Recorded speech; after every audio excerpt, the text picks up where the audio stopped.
de na no membe susundiro dak aba manyanna di adingo di la mola ya nono kada fama kalam bawa menna nono susu wata futula abari musol ne musumati abari kewala ikonnu ni aje ala be fona wote modinde wala balu wala na falet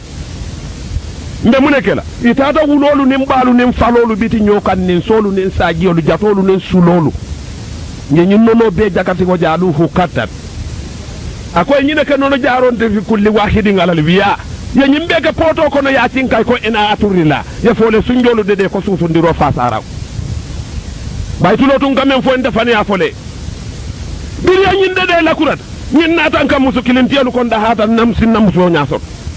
nono men si moya di yala ajaba sunjo kono wulu ba falo sunjo yewo sanda e bibiron kono yadu wonni ko susu wala e fa ikaye mo kango foy baraka di ngote wono yanyum fali ya menjete nasara allasim fere kono amali fasada nyin nono dun da dawda arabunte mo finte abele ti nyaata nyon wadali nyabala molu kan yo fa nyamen nimbe nono mandun jato kono si o ke bang ha ni bento lawtu babu tinto kan isi musumen dingo je aju kenso ko khatum be wala fo ay bo banjul fo biri kama mamala makala muta ni wo man falo muna wulu yeju ma bollo wo baye wulu ba nono diala wo fata wala fa e moya dafa munu boy kana fa sute wala de daji ko sagoni banko mune ngala moya nyanta timmala mo nono menna ma wo susu fali man sal man nay kuma moy ba hey tanjita nani nin fulanyina mbani men ko jamano karno mambam fala nte nyo fasi topula mammali mali ya bono nyi jenen da fandara mulu jeneti wadi wulu ye jenelalo yedi ngo susundi wono no le kaya famara ba famara la nyaadi wulu nono ba jato ko hein bay jubondi lo non kate ha ba nono yedi ngo susundi wala mun ko le kadu kadi yala birim filma di kullilu ba nono men nyanta moya di lala ma susu wo musobe malula nyaadi e ba kasaro keta ni bento lawtin to ke kana waja duma kurto men molu buka bondi no foni be lala ina ela anabe mbedo kono marse walina mamal ba wallahi ni wo man sula nono susu atawke ha moya le nono le tim moya hakilo diyal ndol fangola moya kono ala nyin ka alifalu be ja même ba wuluta damen ba fata dindingi tutaje e ka fo hakilo to nyin to ay nin sole susu wo buka fo bak fali man nyin kun kala mutabake munati ka fo ay nin sole susu ba alifana lun tinyata damen kajele faaliye ndebe fem fo laaliye mente saferi yo fero bula imurutan kay ko famanem pole ko kan tolle ma koy kam ma koy nyaadi ya hudol nin nasara lu ben sambala jahannama nyaabe malala ma kala modu datu la memma mo fa fay mo fa la bita jahannama doro musol ni ci ñol be ñoo sabola wala mbendi ngol faala le kane fa ba mbebe sire nyaabe malal yikobe wala dandila data damen kitabu ma fa alqur'ano ya konde mu juna bin kila beje arabo le kanyinke wotuma muhammadu beje nyin ayo jita ko ikane dingol famara lola ko le ya sabula ndele ke balu ngetolu harje ay ayo laba munela wala takrabu jina innahu kana fahitatan wa sa'a sabil famane pulanko nkana foko ko famane pulan ne jeno siyandi ala du yanyin dante dama jeno la naka wudu dol na manyin to fatara ala afonyende akon kana sudi a jeno la kukurum bale munata be wala la famane pulanka ndol labi foro futata me kon kana ndol yatara ala la duja ala be siri ngal nyaabe mala billahi wallahi tallahi momo yake bita jahannama tarek ndama fo ala la fo ako ali kiyama lungo ibina jela wadindi walla wuli tawajjal ma odati suilati wokono bodi ngolu ni wo bori kete dingolu yemani wo mani bondi jato kono billahi wallahi tallahi mole yala damen malaiko ya long ala yalo ina be benna dindimma abe tongo mutala yentumi ni sadal qur'ano kono bajela ako nafakata libasi wulo lungo wa kulluna be momo ni jena nyo singo be wulila doro be jono jele singo bala tate jena nyo singo to hanna be mayli kile itana ne mo moy jeno ke be jitti ngo jele be jolo jelaj akullolu banke lugol lan femman mabo iyo kono bo dingoli e kuru way jalima odati suilati alquran o kanyum fo wo boy ndi dingoli e kango mute be nyinin kala bi ay jambin kutilati yenta famune kan wallahi alquran o kanyum fonten ali wajibe ba wobe kala lungo men ni ta rahmani alam alquran man sadalla ba fole يا معشر الجن والإنس إن استطعتم أن تنفذوا من أقطار السماوات والأرض فانفذوا لا تنفذون إلا بسلطان فبأي آلاء ربكما تكذبان hana madi wol jinolu ni malaikolu be man sadalla be kuma le manali si borno ali bori ali be borla no nyaadi borlan silo talibulu foddali li koy bare ayo dangonte woti man sadalla ko nafakato me ngabala ako ونفق في سور فسائق من في السماوات ومن في الأرض بنا في فلو نيتو نيوتو دا منو لا وبيبي فالا ولا في غاميراي ولا فو فسائق من في السماوات ومن في الأرض نفقات فلو دون نيغو من نيو مامبو وبيبي بولا ولا ونفق فيه أكرا فإجاهم كيام جنجرون barni tata jibe alquran o muruta la ko wa yakrijuna min allagidasi ka annahu jaradun muntasi ama wala fo ba nti wulindi la kaburonu kono ni aje be jela ko kuntu janjande ko bar nyin ayo bi na tuma men kitabo ko wa yamtinu sama 40 yawma abe sanjo kelatil tannane wodu marihuli hakimo tamata o ako wala ewaja konko man soto ay konko beke dakkan bulum bango be fande banko le bulu tadula man jidi ko bodo ka kotek ayna sanjo ke tiltanani kalkilin tilitan jobe kala man kuntu sutotit ñun sanjo fana kaka men sanji ajele ko cewala mani ñina be kala kalkilin tilitan suto tili montoro wate kuntu teje abe kala toro hada madingo bebe banko tiba kango turaba niyo banda fego be bala be kada banku mun koti man satallani rahmani be nyola man saji male male kamen fane yande fabi ay ilahi rabbikum atu kadibat jene ba jabil wotemba ba tandile la ya masaral jinni wal ins in astata'tum in tanfuju min aktari samawati wal ardi fa anfuju mun be borlan kata min be borno la nyaadi le fana min jeke da tuma men na be kundula nyamo men falin arabolu ka kili bakal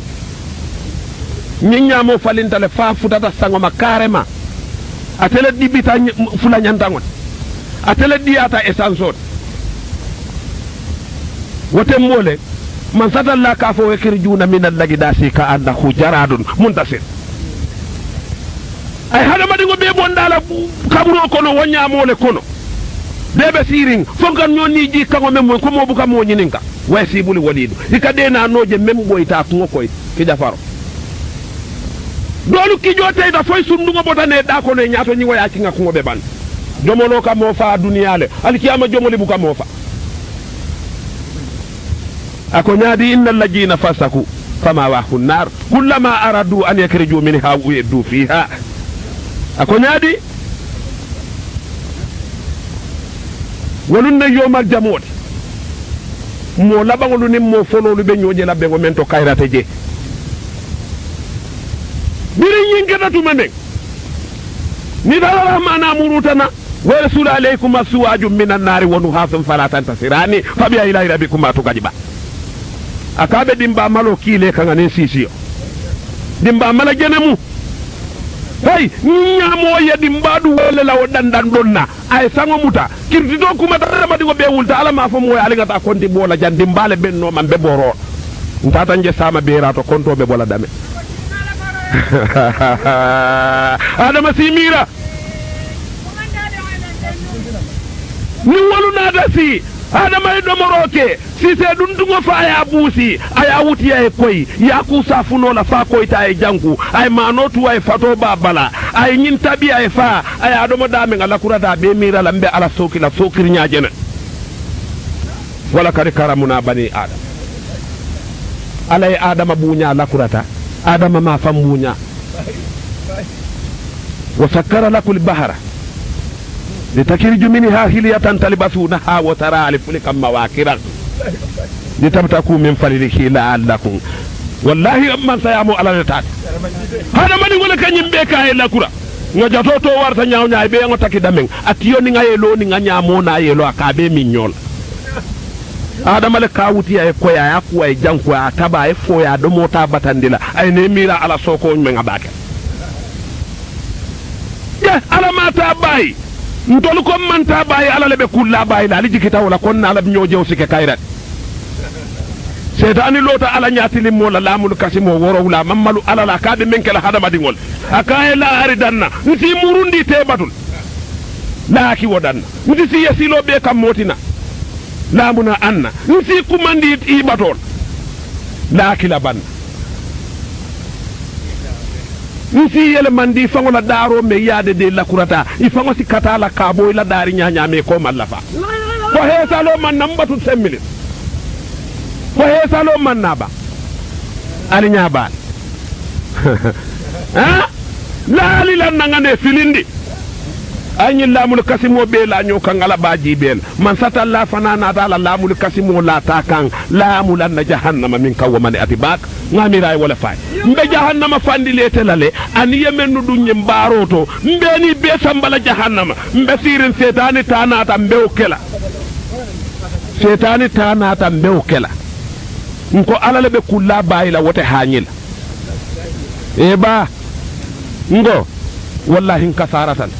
rol to jibe masiwda jalla funto batarala ñunu mennu kamara ba me yete mara fente wulu fona tata sadada na ay netas ha yamule lo wobut kitabu ole ya fa konko le baati yetu babu nobe bola fobia botam be kon won bo nobo ko lay kamune wali ñen duniya nebe diare ali ñena ta kitabu ko ako nyaadile iji akaji nahu iji jahum basuna talarwa ninna masibo fetanan hada madingo be ka songa ala dani al fatiyo be tala iji jahum basuna talarwa ako walakin kasati kulubuhu kana tela o dani rone ve sondo mo be jari na kat wajayna lahum shaytanu ma kanu yamal ila bara jawmen be wala be sondo mo tay be ngo jey ndiyanna de falamma nasu ma jukiru biri ñina ta kawandi laali e men fo e kawandi dulalu to bote sondo moto man satallahi mun laaje ako fatana alayhi abu abakul shay wani no kono wote mole ko sanden harjew firin ay dabe leela soto e fiya man satalla kam men fon ka wala foed wa fatana alayhi abu abakul shay tuma me kawandi ko be landi ye nyaaja du ñina ta wala wote mole nga kafana ka bunda be le harjew hatta nasu foyñina hatta farahu foy seo bima utu ay mendi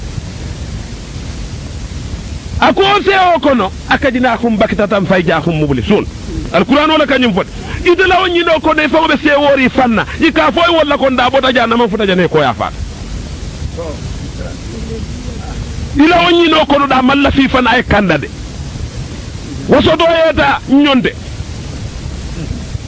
ninga ya tara mole moti me ya lonko ika sira fe ngolle wa fi miliyangol bebulu ye poto bu ngolu lo ye jankonde aka fo law kama lakina min karne min qabli hingo min karne wa hum ahsanu asasan wa riaya kuli man kana fi lalalatin falyamdudu lahu arrahmanu madda hatta yara uli ma juwadu ngo ila sira fen ko do be ajuru mi motobe bo lango asa jata kende adila ko do be la posoto ibe bola pileni be dunda pilen aman koron akabe batula hatta yara uli ma yuwadun atebe pare ringa bala montoro la jibe la wato be sira wala sakiruna sa'ata wala sakidim itabe o jini wulole ka kono la dimi silin ka montoro wati kilin itate ko yafa fanta nyindu la mira la bang ida dina tambila konto ngoni sima ngola mbat bugo me yalo asala kilibite la wolto hanni bunjango wara ni wote lolo mo warata nyaaw nyan siran kili kata si wala kanga kono la bungo kono la kono killing wo kono killing kono la ran kilin ne beje be la wala ni tambita wala nyama to le mo foto nyan ni moto keme soto be je la kilin na ko mo la moto ta si ala muhammed nimbo so men katambile ta je no le kono afoha ha ni kino londi molu kamondo men bi ni tambitale nyamata ha sum kunturo men ni mondo si kanye tambita wala foye to ngoli pay fay ibe mu ne keno la mote men kela afoba nun kana mire yefe o fen sota warata mo sado mo matinya ba hani president ay dara ay fo soto le o mamoto sa wala buka borin wala dialo ngati ngoni wala fita lo da makalo police lu kana be kan tanda mara bure ba ko ya da nyaadi nyakiri di ma do mo musome ya tabi wala ko nene tenya wala manke ba ni ko no so da ku de ata nyama de da masingo mento wala fundole ifengu dole de bulu ba fudate me kawata ala boda nan dulal to woli ya nondil ida la kuda mam ida be fenje da sodo le kilin den no tamen na sino kola moni mobu ka den no le kilin na kake weje la ni courante molto foto nyan ndol man na kala mudani badi ngoy mofa iba fana jahannama dingo fela e mole fa foy malon ko mo yaje ni ngoy fengo soto mennu nyanta kela na e mofa e bele den ta hako ta sariya ngo kono jibe ya jibe na be diyo jola menyanta sumuno sodla la sumuno ni anyanta jola ya anyanta rubuwa sodola ala rubuwa ni ay badi lala ate tabe labanna le wala batim mandila diyo yesi ngasin kaw felen ka fo mo fala la bita jahannam ba bita je lumbe ida sumuno ni wolu ina bebe o talala ala feje foy malo moy fenne soto ay badi gol foy malo min kalomu abe kalita mu ande lulu le kala atol ye mu ande lulu tala ni tiyo na fata men nu nyanta kela ani bele kala qur'ano tak man na wo kala mutakara na lu me dayele e diamu moliye men gelete badi wala mo faale te nyaale mat ala te konti bole yetuje ala na fulo na e fengo soto e nyanta men soto laje wala julo bela hani ala ya hana kendo na ka bala na fulo kala sodo sariyan ka walin ya fara tema ya tani yo landi nyine mutade ni tulunda ala fasalamu ni man tulunga le nyin don konde mule batu laje ita talano la de bari tawta do mo fali malla wala bang ngol gada jele nyofe kariye mo le fa kariye mo fa nyaadi